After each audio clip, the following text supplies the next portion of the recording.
Welcome everybody to another episode of Let's Make Dinner, your audio library of amazing dinner recipes you can always get on the table. I'm your host, Susie Weinrich.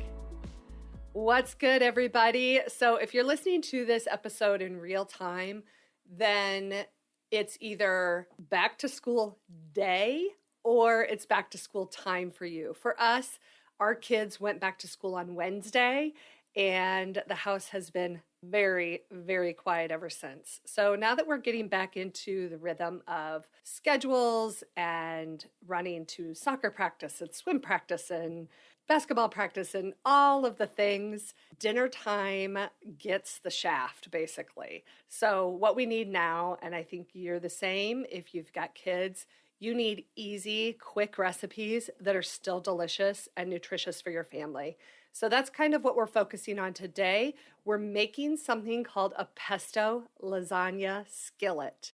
The nice thing about this is that you get flavors of a full lasagna, but it is made in a skillet. It's made super quick, like 30 minutes, and it is delicious with very few dirty dishes. So I hope that you like this recipe and that you'll make it for dinner. If you do and you love it, give it 5 stars on the actual recipe card and leave me a little comment that you listened to it here on this podcast. As for tips and tricks today, the only thing I want to talk about really quick is the pesto. Obviously, this recipe has a pesto lasagna skillet. And when you're looking for pesto, if you aren't going to make fresh pesto, which actually I will link a fresh pesto recipe right in the show notes for you, it's actually pretty easy. It's just done right in a blender. If you're not going to make your own pesto, then buy one at the store, and your best bet is going to be buying a refrigerated pesto. It's going to have the best flavor. It's going to be the freshest. Now, if you want to go shelf stable, what I recommend is that you look at the ingredients of the pesto bottles and make sure that basil is one of the first at least 3 ingredients. The other thing you're going to need is a large skillet. So whenever I make a skillet lasagna, I use my all-clad pan, and it is not nonstick. You could use a nonstick pan, but it's not necessary. It's about a 12-inch pan. It's got about 2 to 3 inch high sides, and then it has a nice tight-fitting lid. You definitely need a pan with a lid to trap that heat and steam to cook the lasagna noodles. With all of that said, let's go ahead and get into the full recipe for pesto lasagna skillet.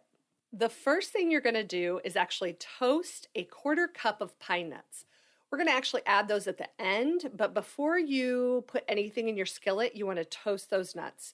So take that large skillet, put it over low heat, pop a 1/4 cup of pine nuts, and just roll them around in the pan until they start to brown, not burn, just brown, and they'll start to smell really nutty. They actually, to me, when pine nuts start to toast, they smell like bacon. Take them out of the pan and just set them aside in a little bowl. We'll use those later.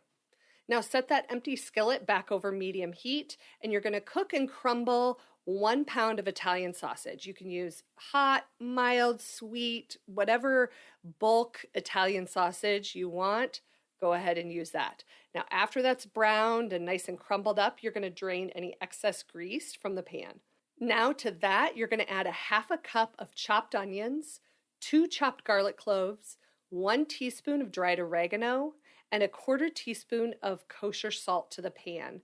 Saute that around for about 4 to 5 minutes.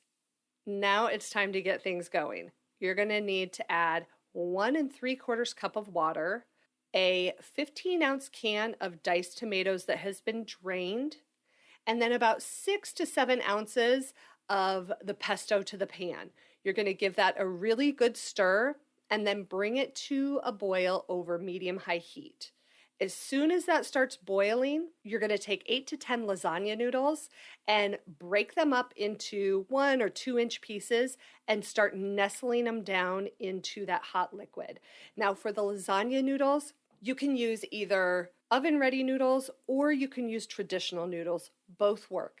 But what I'll say is that I usually prefer the traditional noodles because they're just a little bit thicker and heartier than the oven-ready ones.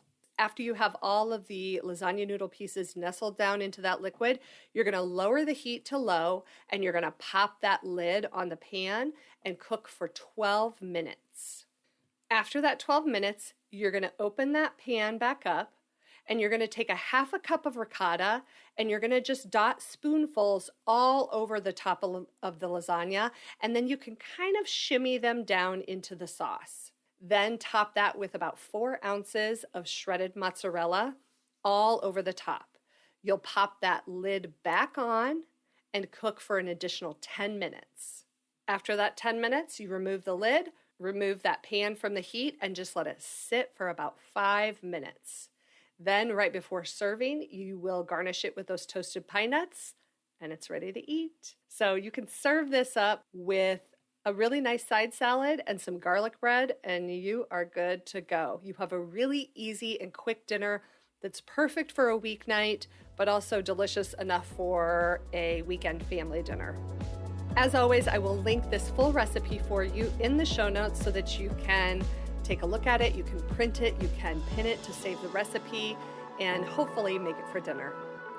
So until next time, I hope this episode of Let's Make Dinner makes your dinner time a little easier. See ya!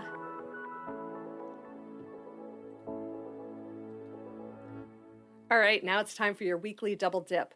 And in the double dip, we just go over the recipe that we are going to make next week on the podcast so that you can have the ingredients you need to cook along with me every Thursday. So next week, we have more of a side dish that we're making, but such a good side dish. We're making Instant Pot Refried Beans. If you've never made your own refried beans, this is your opportunity. It's amazing. Highly, highly recommend. You don't need much to make them, so let me tell you what you're going to need to grab. You're going to need about 1 pound of dry pinto beans, 3 tablespoons of olive oil, a white onion, some garlic cloves, 1 jalapeno, 1 tablespoon of chicken base. Chicken base is kind of like chicken bouillon, but way more flavorful. You can find it in the soup aisle by the bouillon, but it usually comes in a tub or a jar, and we like the Better Than Bouillon brand. From your spice cabinet, you're going to need cumin, onion powder, and kosher salt, and a bay leaf. You need 4 cups of chicken broth, some water, and then a fresh lime. And then, of course, you'll need an Instant Pot. So if you plan to make this, it goes great with any kind of Mexican dinner. Enchiladas, burritos, tacos, quesadillas, any kind of Mexican dinner where you would serve rice and beans on the side. I hope you'll join me next week to make these Instant Pot refried beans.